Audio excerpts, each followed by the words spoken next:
बिस्मिल्लाहिर्रहमानिर्रहीम। तमाम देखने और सुनने वालों को बहुत ही प्यार और खलूस भरा सलाम। उम्मीद करता हूँ सब खैरियत से होंगे। आज की कहानी का मौजू कुछ यूँ है कि हिकमत खुदावंदी, कि जिस काम में मेरे खुदा की हिकमत होती है उस काम को हम समझ तो नहीं पाते, मगर उसी में ही हमारा भला होता है। एक दफ़ा सामान से लदा हुआ एक बहरी जहाज महवे सफ़र था कि तेज़ हवाओं की वजह से वो उलटने लगा। करीब था कि जहाज़ डूब जाता। इसमें मौजूद तमाम ताजरों ने कहा कि बोझ हल्का करने के लिए कुछ सामान समंदर बर्द कर देते हैं। ताजरों ने मशवरा करके तय किया कि सबसे ज़्यादा सामान जिसका हो वही फेंक देंगे। जहाज़ का ज़्यादातर लोड एक ही ताजिर का था।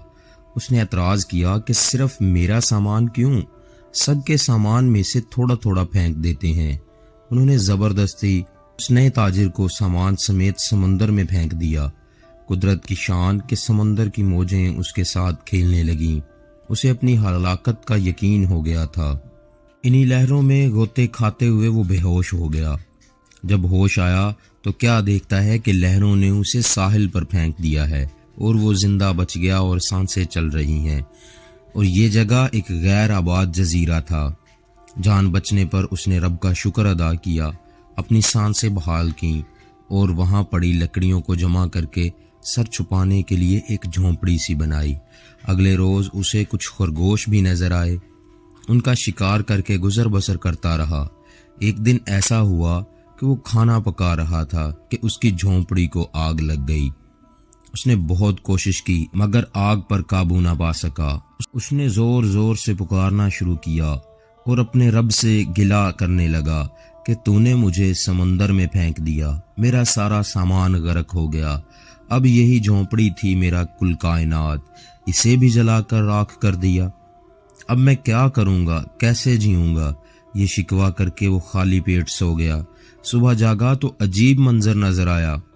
देखा कि एक कश्ती साहिल पर लगी है और मलाह उसे लेने आए हैं।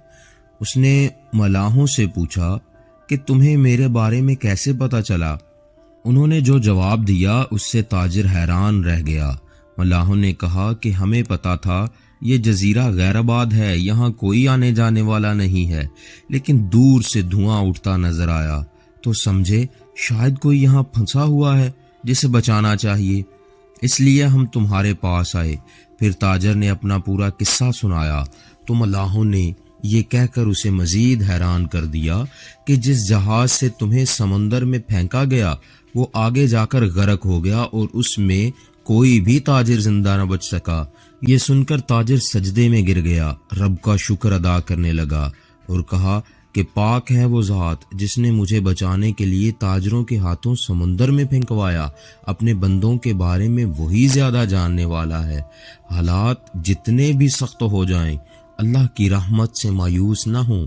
हर हाल में अपने रब पर भरोसा रखिए। अल्लाह हाफिज़ निगहबान हो, आपका भी और हमारा भी। कहानी अच्छी लगी हो, वीडियो प्यारी लगी हो तो एक शेयर और लाइक ज़रूर कर दीजिएगा। अल्लाह हाफिज़।